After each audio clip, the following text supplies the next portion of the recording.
तो इस वीडियो में हम लोग बात करेंगे जब हमें एक्सेलरेशन वर्सेस टाइम का ग्राफ दिया हुआ है। मीन्स हमें क्या है, एक्सेलरेशन वर्सेस टाइम का ग्राफ दिया है, तो वहाँ से हम क्या क्या चीज़ें प्रेडिक्ट कर सकते हैं मोशन के बारे में। तो चलिए स्टार्ट करते हैं। जैसे हमारे पास एक मोशन दिया हुआ है एक्सेलरेशन वर्सेस टाइम का। पिछले वीडियोस में जैसे हमने डिस्प्लेसमेंट वर्सेस टाइम का ग्राफ देखा, वेलोसिटी वर्सेस टाइम का ग्राफ देखा, इस बार हम देखेंगे एक्सेलरेशन वर्सेस टाइम का, एक्सेलरेशन वर्सेस टाइम का ग्राफ। ठीक है, और हम क्या क्या चीज़ें इनसे प्रेडिक्ट कर सकते हैं, मोशन के बारे में क्या क्या बता सकते हैं। तो सपोज़ हम अपना एक केस ले लेते हैं, ये वाला। ठीक है, ये केस ले लेते हैं और इसको ले लेते हैं। जो एक्सेलरेशन है वो जो है चेंज कर रही है कुछ इस तरीके से, t(i) प्लस 0j। हमारा जो एक्सेलरेशन वेक्टर है कुछ इस तरीके से वेरी कर रहा है। ठीक है, सिंस ये जो है हमारा स्ट्रेट लाइन मोशन है, इसलिए j डायरेक्शन में 0 क्वांटिटी लिखा है। ठीक है, तो चलिए अब इसमें देखते हैं मोशन के बारे में क्या क्या हम कह सकते हैं। तो पहले हम बात करते हैं एक्सेलरेशन की ही, जो ऑलरेडी हमें ग्राफ में दिया हुआ है। जैसे आप देखोगे टाइम t=0 पे एक्सेलरेशन क्या है, 0 है। तो एक्सेलरेशन 0 है, तो इसको कैसे लिख सकते हैं हम लोग, ये टाइम t=0 पे एक्सेलरेशन 0 है, तो हम क्या बोल सकते हैं, dv/dt क्या होता है हमारे पास, एक्सेलरेशन, और ये क्या है, 0 है। मतलब हमारी वेलोसिटी जो है कांस्टेंट है t=0 पे। अगर ये कांस्टेंट है तो हमारे पास दो केसेस हो सकते हैं। दो केसेस क्या है, या तो हमारी बॉडी जो t=0 के पहले वो क्या हो सकती है, वो मोशन में भी हो सकती है, मोशन विद कांस्टेंट वेलोसिटी, और या तो वो रेस्ट में भी हो सकती है। ये थोड़ा इम्पॉर्टेंट है समझना कि जैसे टाइम t=0 की बात कर रहे हो तो दो केसेस हो सकते हैं। हमारी बॉडी या तो कांस्टेंट वेलोसिटी से मूव कर रही है, अगर कांस्टेंट वेलोसिटी से मूव करती है तब भी एक्सेलरेशन 0 होता है। जैसे हमने पिछले केसेस पे देखा था वेलोसिटी वर्सेस टाइम पे। उस केस में क्या देखा था हमने, जब हमारे पास वेलोसिटी वर्सेस टाइम का ग्राफ था और जब वेलोसिटी कांस्टेंट थी विद रिस्पेक्ट टू टाइम, तो उस समय स्लोप क्या है इस लाइन का, कांस्टेंट है, तो एक्सेलरेशन क्या था, 0 है। तो इस केस में जब हमारा ऑब्जेक्ट t=0 है, या तो रेस्ट 0 वेलोसिटी पे भी हो सकता है, या तो किसी वेलोसिटी कांस्टेंट वेलोसिटी से मूव कर रहा है तब भी एक्सेलरेशन 0 हो सकता है। तो इससे हमें क्या पता चलता है कि टाइम t=0 में हमें वेलोसिटी के बारे की वो मोशन में है या रेस्ट में है हम नहीं कह सकते हैं। एक्सीलरेशन वर्सेस टाइम ग्राफ को देख के हम नहीं बोल सकते कि जो इनिशियल टाइम पे हमारी वेलोसिटी मूव कर रही है या तो हमारा जो ऑब्जेक्ट है वो रेस्ट में है। तो ये ध्यान रखना। अब है, देखते हैं, अब t1 टाइम है, t1 टाइम पे जो एक्सेलरेशन है इसका a1, और t2 टाइम पे है उसका एक्सेलरेशन, t2 टाइम पे उसका एक्सेलरेशन है a2। तो हमें क्या पता चल रहा है, विद रिस्पेक्ट टू टाइम हमारा एक्सेलरेशन इंक्रीज कर रहा है। तो यहाँ से पता चलता है with respect to time acceleration is increasing. ठीक है, with respect to time our acceleration is increasing. अगर एक्सेलरेशन इंक्रीज कर रहा है तो डेफिनेटली हमारी जो वेलोसिटी है वो इंक्रीज ही कर रही होगी। ठीक है, तो इससे तो हम ये बता सकते हैं, ठीक है, कि हमारा वेलोसिटी जो है with respect to time increase कर रहा है। ठीक है, अब देखते हैं, अब यहाँ से हमें एक्सेलरेशन के बारे में मिल गया कि एक्सेलरेशन पॉजिटिव है और जो मोशन है ऑब्जेक्ट का वो हमारा जो है इंक्रीज़ कर रहा है, मतलब वेलोसिटी इंक्रीज़ होती जा रही है। अब इसमें वेलोसिटी कैसे करेंगे? तो वेलोसिटी जैसे मैंने यहाँ पर बताया है, हमारा क्या होता है, dv/dt इक्वल टू एक्सेलरेशन। तो हम क्या करेंगे यहाँ से, dv vector equal to acceleration vector into dt, हम ऐसे लिख सकते हैं, बिल्कुल लिख सकते हैं। तो किसी भी टाइम पे जो वेलोसिटी है वो क्या हो जाएगी, it is an area under A versus T graph. ये क्या है, ये दिस विल गिव एरिया, ये हमें क्या देगा, area under acceleration versus time graph. जो एरिया होगा एक्सीलरेशन वर्सेस टाइम ग्राफ का, वो हमें क्या देगा, उसकी वेलोसिटी दे देगा। जैसे पिछले केस में वेलोसिटी वर्सेस टाइम के ग्राफ में हमें जो एरिया था वेलोसिटी और टाइम के ग्राफ के बीच का, वो डिस्प्लेसमेंट देता था।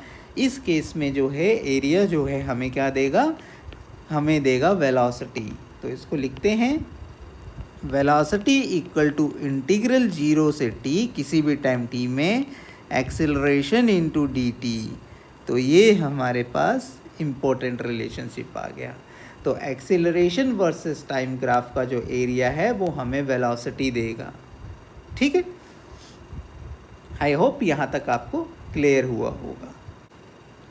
तो अभी क्या करेंगे, हम इस चीज़ का यूज़ करेंगे, जो मैंने यहाँ पर लिखा है इस चीज़ का यूज़ करेंगे। तो हमें एक रिलेशन दिया है एक्सेलरेशन और टाइम का। तो ये हमारे पास कुछ रिलेशन है, कैसे हमारा जो ऑब्जेक्ट का एक्सेलरेशन है टाइम के साथ चेंज कर रहा है। अगर हम एक्सेलरेशन को थोड़ा और डिटेल में लिखेंगे तो acceleration in x direction, acceleration in y direction equal to t i cap 0 j cap. Since acceleration y direction में कुछ नहीं है, 0 है, तो हम यहाँ से लिख सकते हैं acceleration in x direction equal to t. ठीक है, और एक्सेलरेशन इन एक्स डायरेक्शन को हम लिख सकते हैं dv in x direction by dt equal to t. तो यहाँ से हम क्या कर सकते हैं, dvx equal to t dt, इस तरीके से कर सकते हैं। तो हम क्या करेंगे, अब इंटीग्रेट कर देंगे इसको किसी भी 0 से t टाइम तक, और v को 0 से v तक। तो ये बेसिकली क्या हुआ, हमारे पास जो रिलेशन है वो इस कर्व के लिए है, और इसका जो एरिया जो होगा, जैसे हम पहले बोल चुके हैं, वो वेलोसिटी देगा, हम वो एरिया ही निकाल रहे हैं। तो इसको इंटीग्रेट करोगे तो हमारे पास आ जाएगा v equal to t square by 2। ये हमारे पास रिलेशन आ जाएगा वेलोसिटी का, वेलोसिटी इन एक्स डायरेक्शन। ठीक है, एक्स डायरेक्शन में। और इसको अगर आप प्लॉट करोगे तो कैसा होगा वेलोसिटी वर्सेस टाइम ग्राफ। अब क्योंकि आपको वेलोसिटी मिल गया है इस एक्सेलरेशन के ग्राफ का, तो आप इसको प्लॉट कर सकते हैं। तो टाइम t इक्वल टू 0 पे आपके पास वेलोसिटी क्या है, 0। तो टाइम t इक्वल टू 0 पे वेलोसिटी क्या है, 0। यहाँ पर वेलोसिटी और यहाँ पर टाइम। और जैसे जैसे टाइम बढ़ रहा है तो आपका मोशन किस तरीके से इंक्रीज़ कर रहा है, इस तरीके से इंक्रीज़ कर रहा है। इस तरीके से आपकी वेलोसिटी इंक्रीज़ हो रही है। ठीक है, इस तरीके से वेलोसिटी इंक्रीज़ हो रही है। तो इस तरीके से आप अपना वेलोसिटी उस पर्टिकुलर एक्सेलरेशन वर्सेस टाइम के लिए निकाल सकते हैं। अब देखते हैं डिस्प्लेसमेंट। अब डिस्प्लेसमेंट क्या होता है, डिस्प्लेसमेंट को देखते हैं। अब डिस्प्लेसमेंट क्या होता है, डिस्प्लेसमेंट होता है dx/dt टी स्क्वेयर बाई 2। मैंने क्या किया, वेलोसिटी को पुट कर दिया। अभी हमें वेलोसिटी मिल गया है, तो वेलोसिटी मिल गया है तो हम क्या लिख सकते हैं, वेलोसिटी की जगह हम क्या लिख सकते हैं इस एक्सप्रेशन में, dx/dt डिस्प्लेसमेंट वर्सेस टाइम। तो इसमें हमें डिस्प्लेसमेंट क्या हो जाएगा, dx equal to t square by 2 into dt, और डिस्प्लेसमेंट 0 से x 0 से t। तो डिस्प्लेसमेंट क्या हो जाएगा, हाफ बाहर हो जाएगा, t³/3।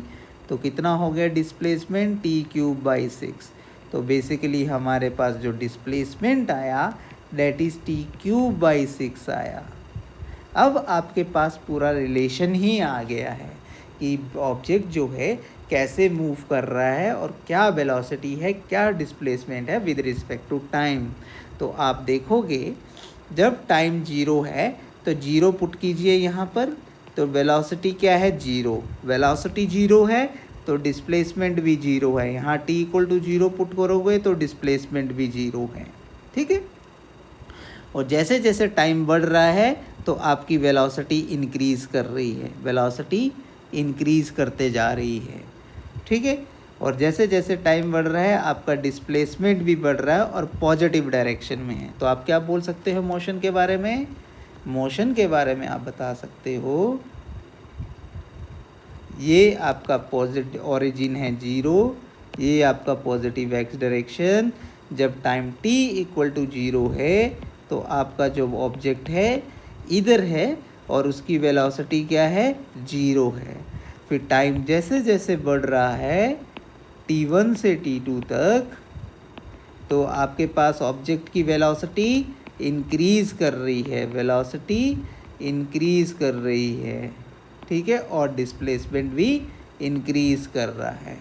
वेलोसिटी इंक्रीज़ कर रही है तो आपको तो पता ही है कि एक्सेलरेशन का ग्राफ तो ऑलरेडी दिया गया है, तो वो बॉडी एक्सेलरेट भी कर रही है, मतलब वेलोसिटी टाइम के साथ बढ़ती जा रही है, ठीक है। तो आई होप आपको ये लास्ट केस जो है मोशन का, ये एक्सेलरेशन वर्सेस टाइम ग्राफ का, ये भी आपको समझ आ गया होगा। अब एक्सेलरेशन वर्सेस टाइम के ग्राफ का कोई भी रिलेशन दिया हो तो आपको इसी तरीके से आपको वेलोसिटी निकालना है,